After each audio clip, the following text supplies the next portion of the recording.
yaksa kala wau. Aja dadi rasaning atimu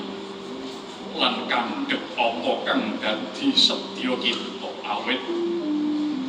ya kanthi sarana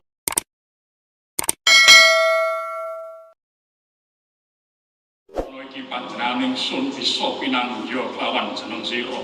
ora dadi daya pangapa permati awit iki kabeh nemu wigati sinambiran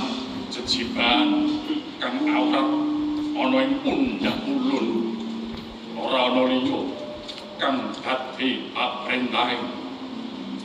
Rama ulun Bathara Guru ing Kayuwangan ulun kudu bisa medharake apa kang dadi pawisiting yang jagat Kirinata marang jeneng kita Kaki Permati.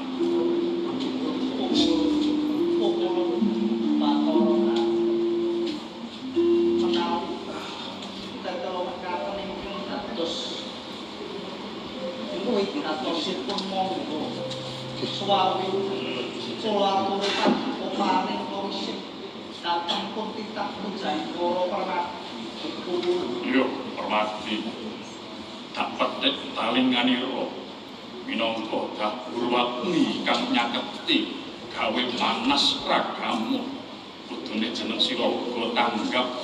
yen to ulun pribadi kang cinakep marang jeneng kita pamanyaning Pandhawa nanging ora dadi daya pangapa iku kabeh uga minangka amung neter sepira dene kaseklenmu minangka dadi satriya kang pilih tanti wisiting yang jagat Kirinata ora ana liya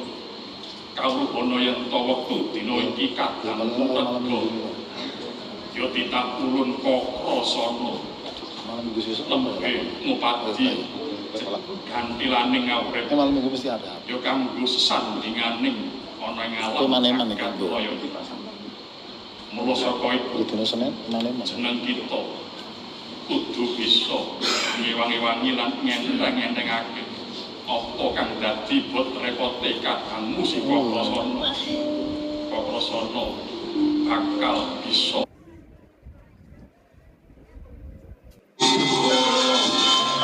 kalau aku minta tolong dibocek ya soalnya black itu lebih enak nyampar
Satriya pamadyaning Pandhawa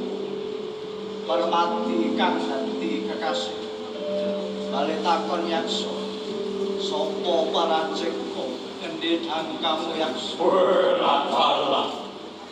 yen bertampuh marang aku yo aku iki kala daholo olo wis salat aran senjang terus tetake jumangkaing